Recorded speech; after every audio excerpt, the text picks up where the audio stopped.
2022 সালের জুন মাসে দুদক international leasing এর সঙ্গে যুক্ত শেল কোম্পানির মাধ্যমে পিকে হালদারের 2,500 কোটি টাকা আত্মসাতের ঘটনায় শীতাংশু কুমার সুর বা এসকে সুরকে জিজ্ঞাসাবাদ করে দুর্নীতি দমন কমিশন দুদক। একই বছরের জুলাই মাসে এসকে সুর এবং তার স্ত্রীর অ্যাকাউন্ট জব্দ করার নির্দেশ দেয় এনবিআর। 2023 সালে পরিবারের ব্যাংক লেনদেনের তথ্য চায় দুদক। পরবর্তীকালে পরিবারটির আয়কর নথি জব্দসহ ভ্রমণ ও দেশত্যাগে নিষেধাজ্ঞাও আসে। গত 23 ডিসেম্বর নির্ধারিত সময়ের মধ্যে সম্পদ বিবরণী দাখিল না করায় এসকে সুর ও তার স্ত্রী এবং মেয়ের বিরুদ্ধে মামলা করে দুদক। সম্পদের বিবরণী দাখিল না করায় আসামিদের বিরুদ্ধে দুদক আইন 2004-এর 26-এর 2 ধারায় অভিযোগ আনা হয়েছে।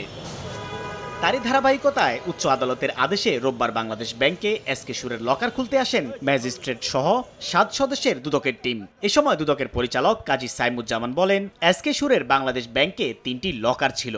ইউরো পেয়েছি 55,000, ডলার পেয়েছি 1,69,300 এবং স্বর্ণ পেয়েছি 1,005 গ্রাম এবং এফডিআর পেয়েছি 70 লাখ টাকা। এদিকে জব্দকৃত মালামাল বাংলাদেশ ব্যাংকের জিম্মায় রেখে যায় দুদক। তবে তা যে কোনো মুহূর্তে আদালতে উপস্থাপন করতে চাইলে দিতে ইচ্ছুক বলেও জানায় বাংলাদেশ ব্যাংক। সাইফুল ইসলাম, সময় সংবাদ, ঢাকা।